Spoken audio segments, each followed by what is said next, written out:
আমি food engineering diploma নিয়ে পড়াশোনা করেছি। তো আমার পড়া শেষ হয় 2020-এ। 2020-এই করোনা আসে। তো ওই সময় পড়া শেষ করে আমরা করোনা আসলো তো আপনার মার্চে, আমরা জানুয়ারিতে যাই। ইন্টার্নি শেষ করে জানুয়ারিতে আমরা চাকরিতে জয়েন করি। তো তখন ওইখানে 2 মাস চাকরি করার পরে আপনার করোনা চলে আসে। করোনা আসার ফলে বাড়িতে চলে আসি ব্যাকে। আপনার ওই চাকরি করা হয় না। এবার বাড়িতে আসার পরে করোনার মধ্যে সবাই তো বাড়িতে ছিল। তো ওই সময় আমার বেবি হয়। বেবি হলে তখন তো আর দ্বিতীয়বার চাকরিতে ফিরে যাওয়া সম্ভব না। সেই কারণে বেবিকে নিয়ে কাছে রেখে সঙ্গে রেখে কি করা যায় সেটা, কারণ একটা জায়গায় জব করলে তো আপনার সর্বনিম্ন 8 থেকে 10 ঘন্টা ডিউটি করতে হবে, কিন্তু আমার বেবি তো 8-10 ঘন্টা আমার ছাড়া থাকবে। আমি চেয়েছিলাম যে আমার সঙ্গে থাকুক, ওর শৈশব নষ্ট না হোক, প্লাস আমি কিছু করতে পারি। এই কারণে আমি চাকরিতে পরবর্তীতে যাইনি। তো আমাদের ওইখানে নভেম্বরে প্রথম দিকে একটা কাপ্তানি পূজার একটা মেলা হয়। তো ওই মেলাতে অনেক লোক হয়। তো আমি ভেবেছিলাম, এটা মাগুরা জেলা। তখন মাথায় আসে যে অনেক লোক যেহেতু হবে, সেহেতু সবাই তো প্লেট প্লেট ফুচকা কিনবে না। প্লেট প্লেট ফুচকা সবাই প্লেট হিসাবে ফুচকা তো সবাই খেতে নাও পারে, কিন্তু একটা অন্তত শখ করে হলো একটা খাবে। তো এইটা মনে করে আমি ওইখানে তখন এই স্টলটা দিই, একটা স্টল দিই। এই স্টলটা দিলে খুব ভালো সেল হয়, ওইখানে ভালো সেল হয়। তো তখন ভাবি যে ঠিক আছে, ভালো সেল হয়েছে। সেদিন প্রথম দিন যে সেল করি সেদিন 7,000 সামথিং সেল করেছিলাম প্রথম দিন।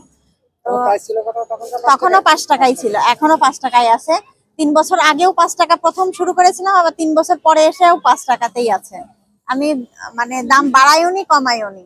মাগুরা থেকে ঢাকায় কেন? হ্যাঁ, মাগুরা থেকে ঢাকায়, কারণ ওইখানে তো আমি একটা উৎসবে একটা দোকান দিয়েছিলাম। সাধারণত এই সমস্ত যেখানে লোকজন খুব বেশি যেখানে থাকে সেইখানে একটা এটা চলা মানে বিজনেসটা ভালো হয়। যেখানে সব জায়গার সব জেলার লোক থাকে সেখানে বিজনেস ভালো হয়। আর ওই জেলাটা তো খুব বেশি বাইরের লোক থাকে না, যার কারণে আর নিজের জেলায় সবসময় সবকিছুর কদরও পাওয়া যায় না।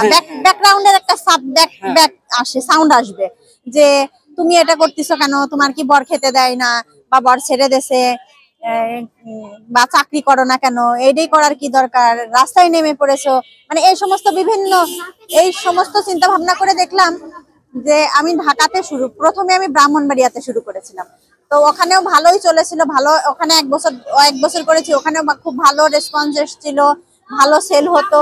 কিন্তু ওইখানে একটা প্রবলেম ছিল কি, আপনার কিছুদিন পর আপনার অভিযান দেওয়াতে দোকানগুলো বন্ধ থাকতো। যেহেতু আমি এখানে একটা বাসা ভাড়া নিয়ে, একটা ফ্ল্যাট ভাড়া দিয়ে থাকতে হয়, বাচ্চা নিয়ে, সঙ্গে ফ্যামিলি থাকবে।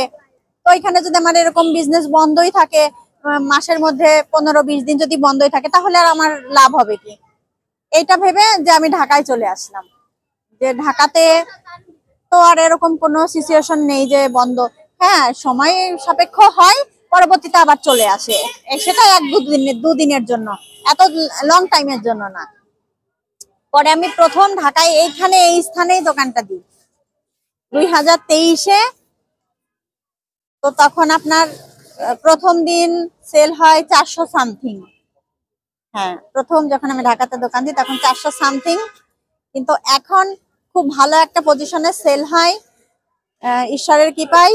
আপনার ঢাকা শহরে একটা ফ্ল্যাট ভাড়া দিয়ে থাকা, বাচ্চার খরচ, নিজের খরচ, পরিবার আছে সঙ্গে, সবকিছু মিলায়ে ভালো একটা অ্যামাউন্টের সেল হয়।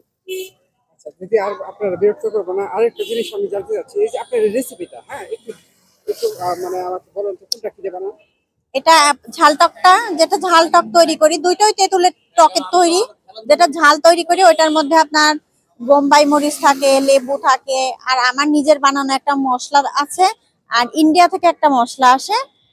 ওই মশলা দুইটাই হলো এই পানিপুরির সিক্রেট রেসিপি, আর সঙ্গে বিট লবণ। এটা হলো ঝালটকটা। আর মিষ্টি টকটার জন্য আপনার মশলাটা আর চিনি আর তেঁতুল। না না, এটা প্রতিদিন শেষ যদি না হয় তখন ফেলে দিয়ে চলে যায়, কারণ এটা দ্বিতীয়বার রিভিউ করি না। কেন করি না, আপনার এটা স্বাদ চেঞ্জ হয়ে যায়। আর খাবারটা তো টেস্টির কারণেই আসবে কাস্টমার, তাই না? যদি খাবারের টেস্ট গন্ধ যদি অন্যরকম লাগে বা অন্যরকম হয়, তাহলে তো কাস্টমার আসবে না। আমার এখানে অনেক দূর থেকে, যে ভিডিও দেখে অনেক দূর থেকে মানুষ এখানে খেতে আসে। আচ্ছা, লাস্ট কোশ্চেন, আপনার ইন্ট্রোডাকশন, আপনার কোথায় লোকেশন একটু বলে দেন। আমার এই লোকেশনটা ঢাকা আগারগাঁ নির্বাচন ভবন আইসিটি টাওয়ারের অপোজিটে।